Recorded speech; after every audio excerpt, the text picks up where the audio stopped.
lagi di podcast Santuy. Bareng aku Serina. Hari ini kita mau ngomongin topik yang kadang dianggap berat tapi sebenarnya penting banget, yaitu reformasi. Di sini aku nggak sendirian, udah ada dua tamu yang bakal nemenin aku ngobrol, yaitu Nadia dan Disti. Hai. Oke, kita mulai dari pembahasannya santai dulu ya. Menurut kalian reformasi itu apa sih?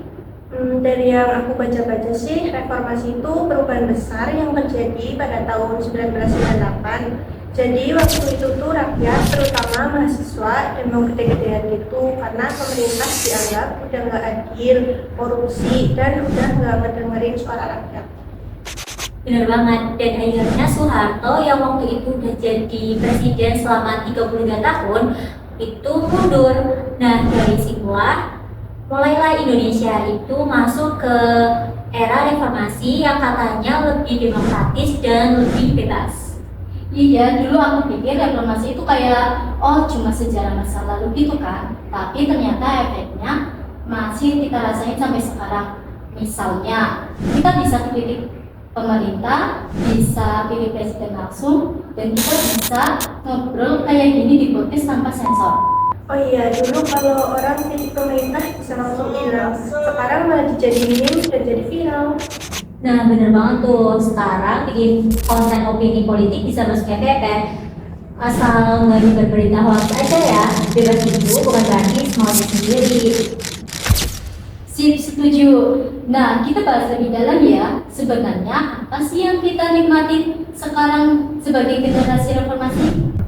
Yang paling kerasa menurut aku sih kebebasan berekspresi ya, karena orang bisa ngomongin apa aja, mau di medsos, mau di ruang publik, mereka juga bisa nulis opini, terus bisa protes kebijakan dan lain-lain. Setuju banget. Dulu tuh media disensor, sekarang semua orang bisa jadi media. Kita bisa aja share berita, edukasi, bahkan bikin konten kritik sosial.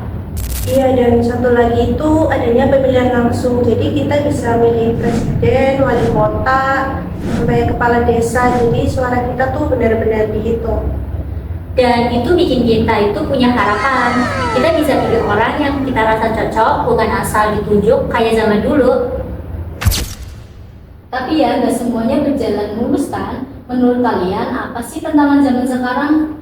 Menurut aku, walau kita udah bebas, kadang malah disalahgunakan orang yang asal sebar info, gampang percaya hoax, dan gak semua pemimpin itu benar-benar mewakili rakyat. Iya, dan transparansi itu masih setengah jalan, jadi kayak udah ada sistemnya, tapi kita kadang harus teriak dulu biar didengar. Berarti kita juga harus pinter-pinter ya, gak cuma nikmatin hasil reformasi, tapi juga aktif dan manfaatin hak kita dengan benar. Oke deh, dari obrolan kita hari ini bisa disimpulkan bahwa kita sekarang itu jauh lebih terbuka dan bebas berkat orang-orang zaman dulu. Dan tugas kita bukan cuma menikmati, tetapi kita juga harus menjaga agar demokrasi kita tidak mundur lagi.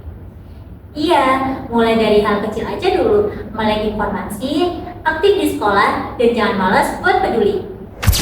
Mantap banget. Makasih Disti Nadia udah nemenin di podcast Santuy hari ini. Iya, sama-sama. Dadah!